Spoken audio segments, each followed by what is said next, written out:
nous allons voir quelques options d'affichage ou de masquage de certaines informations du modèle.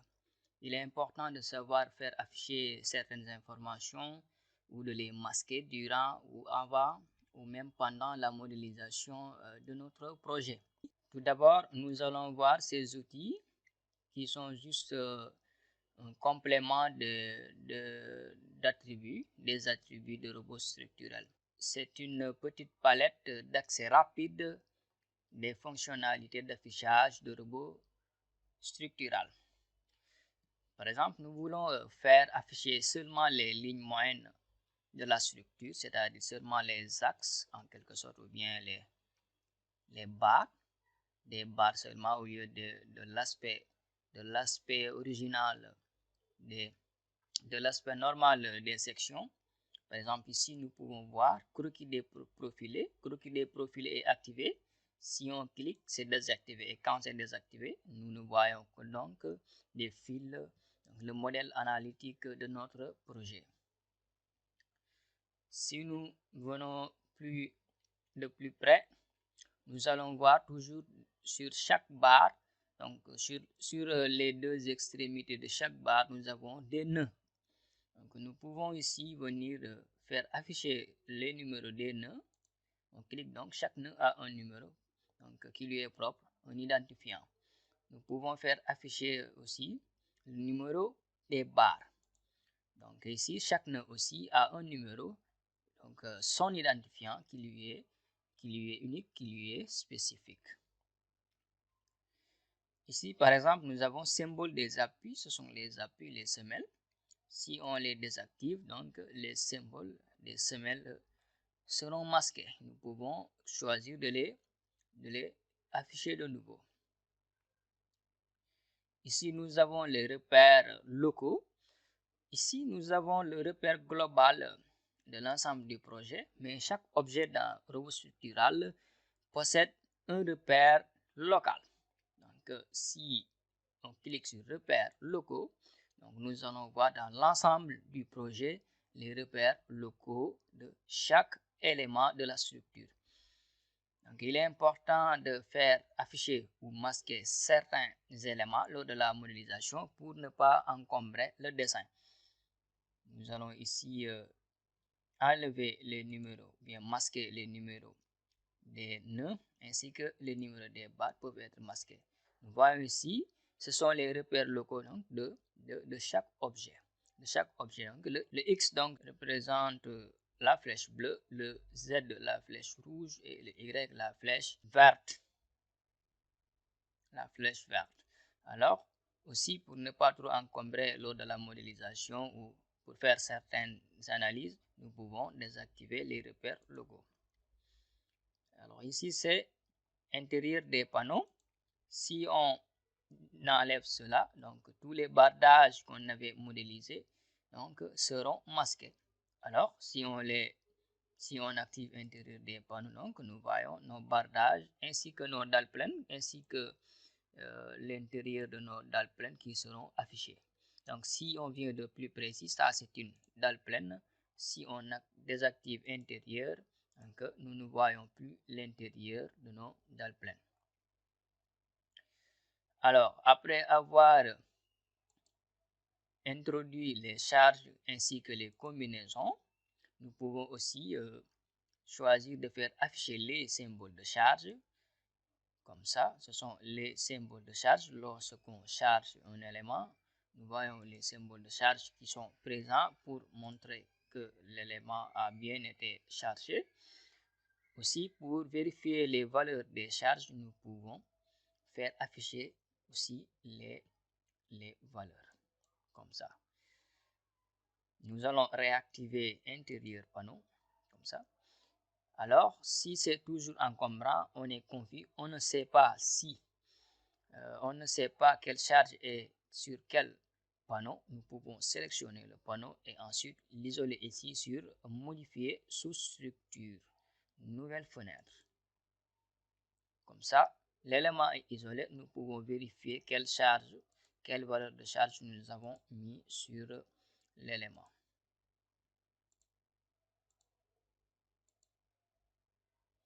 Après avoir vérifié, nous allons faire terminer.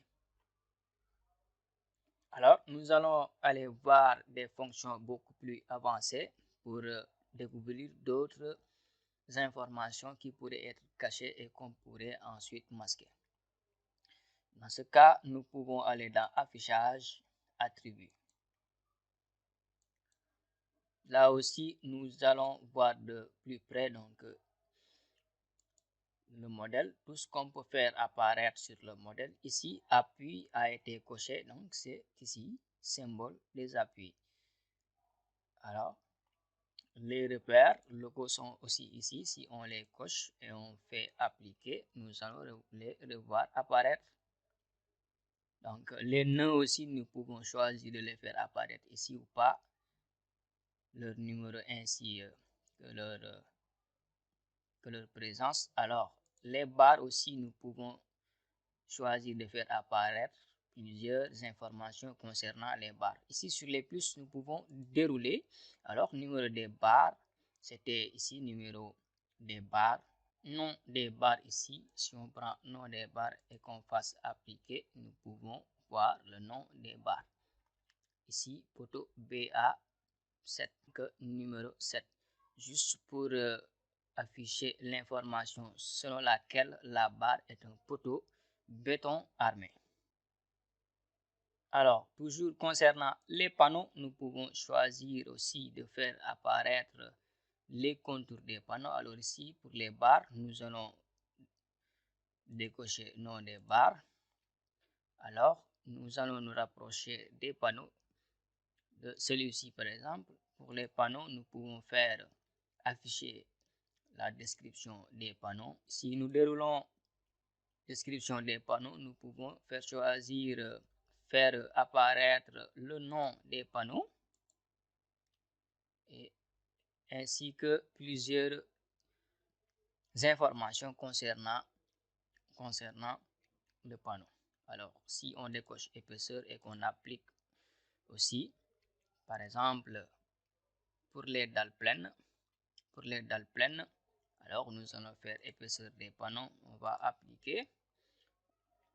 Donc, description, cela veut dire donc des textes concernant donc des informations concernant le panneau. Alors, on a coché épaisseur des panneaux.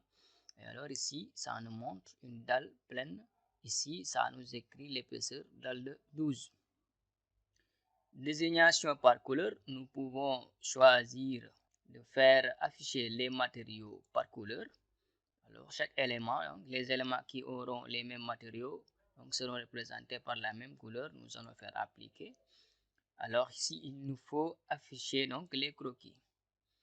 Alors, tout ce qui est béton armé, ici, on voit que c'est maintenant en rouge parce que c'est la même couleur, c'est le même matériau. Alors, nous pouvons choisir de faire des légendes par couleur. Là aussi, c'est pareil. Donc, nous pouvons légender les épaisseurs par couleur, par exemple. Alors, ici, nous verrons les éléments de même épaisseur auront la même couleur. Ici, les bardages aussi, nous pouvons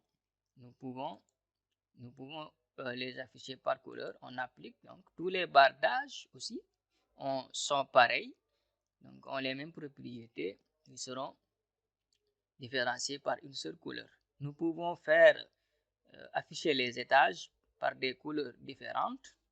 On fait appliquer. Alors ici, on voit que chaque étage a une couleur différente. Si nous avons les longrines et les amorces qui ont leurs couleurs différentes, ici le PHRDC et les poteaux de rez-de-chaussée, donc d'une autre couleur différente, par exemple. Alors, dans charge, aussi c'est pareil qu'ici.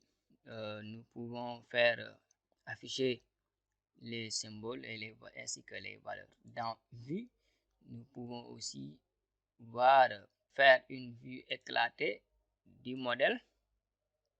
Donc une vue éclatée du modèle, ce qui n'est pas aussi pratique pour notre étude. Nous pouvons choisir de mettre des bords noirs sur nos panneaux. Comme ça, oui, nous avons maintenant des bords noirs. Ça aussi, aspect esthétique, c'est bien. Dans structure aussi, nous pouvons faire afficher ou masquer les lignes de construction qui sont nos axes. Alors, nous n'avons pas intérêt à les masquer. Donc, nous allons les faire afficher. Les cotations aussi, nous pouvons les faire afficher ou les faire masquer. Alors ici, quand on dit fond, nous pouvons venir sur projection par exemple. Alors, sur projection, on va revenir dans structure. Ici, fond veut dire que par exemple, je suis au page, nous allons au page RDC.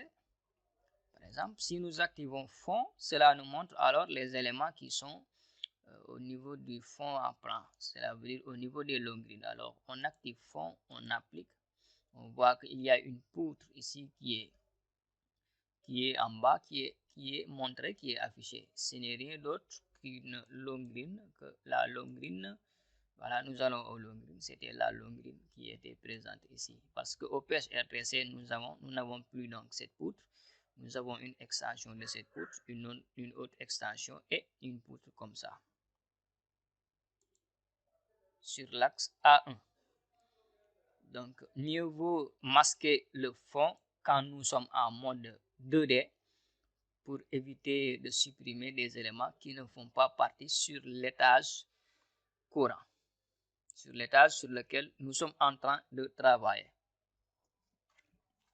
Alors, pour aller loin, je vous invite à parcourir plus de fonctionnalités dans l'affichage des attributs pour voir ce qui peut être affiché ou masqué.